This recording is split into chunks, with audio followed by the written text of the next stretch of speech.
2025 সালের জুন মাস হঠাৎ করেই ঘোষণাটা এলো, ঢাকা নারিতা রুট স্থগিত করা হচ্ছে পরবর্তী নির্দেশ না দেওয়া পর্যন্ত।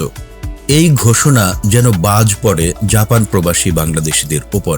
যাদের টিকিট কাটা ছিল তাদের জানানো হয় রিফান্ড দেওয়া হবে, কিন্তু প্রশ্ন রয়ে যায়, এই বন্ধ কি সাময়িক নাকি স্থায়ী?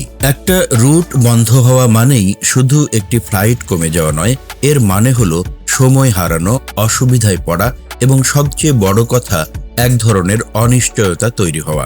এত বড় সিদ্ধান্ত কিভাবে হঠাৎ নেওয়া হলো? বিমানের পক্ষ থেকে বলা হয় অর্থনৈতিক কারণে এই রুট এখন টেকসই নয়। প্রতি মাসে প্রায় 4 কোটি টাকা লোকসান গুনতে হচ্ছে।